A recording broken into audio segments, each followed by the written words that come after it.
Bonjour à tous et bienvenue dans Pourquoi Padré. Aujourd'hui, nous avons une question de Mathias, 28 ans, qui nous dit « J'aimerais savoir si tout le monde peut recevoir le pardon. Autant les personnes qui vont en prison, quel que soit leur crime, que les personnes croyantes, non croyantes. Bref, si tout le monde peut recevoir le pardon, pourquoi parle-t-on d'un jugement dernier ?» Merci Mathias pour cette question sur le jugement dernier, mais attention, parce que lorsqu'on parle du jugement dernier, on le confond souvent avec le jugement particulier qui intervient pour chacun à l'heure de la mort. Chaque homme est appelé à la vie éternelle en Dieu. Chacun est donc appelé à rencontrer le Christ à l'heure de sa mort afin d'entrer ou non dans le salut qu'il désire nous offrir. Tous, quel que soit notre état, notre foi, notre chemin de vie, nous sommes appelés à vivre ce face-à-face avec le Christ. Notre vie d'ici-bas nous prépare à cette rencontre afin que notre charité, le lent travail de la grâce divine en nous, nous dispose à accueillir en plénitude la lumière de la vérité dans toute sa splendeur. Et donc ce jugement est une mise en lumière de toute notre vie sous le regard juste et bon du Christ miséricordieux. Le pardon, humblement demandé et reçu fidèlement dans le sacrement de la réconciliation en particulier, fait partie des fondements de notre capacité à nous tenir sous ce regard sans le fuir, sans être éblouis par la lumière de Dieu.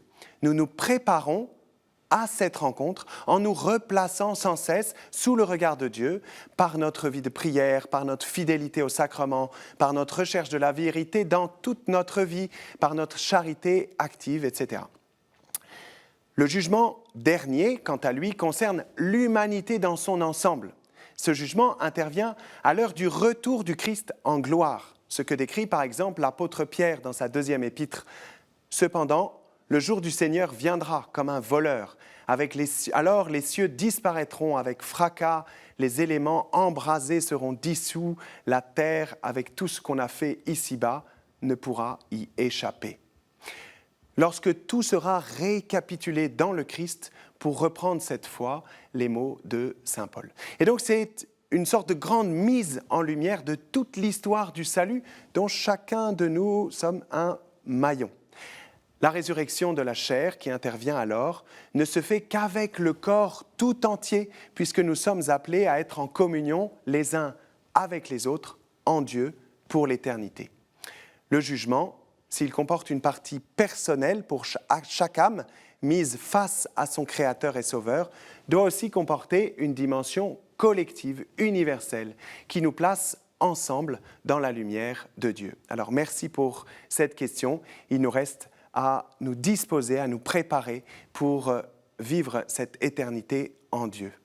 Merci pour cette question, merci pour toutes vos questions que vous pouvez envoyer à pourquoipadré@ktotv.com ou par les réseaux sociaux. Et puis vous retrouvez cette vidéo, toutes les vidéos sur ktotv.com.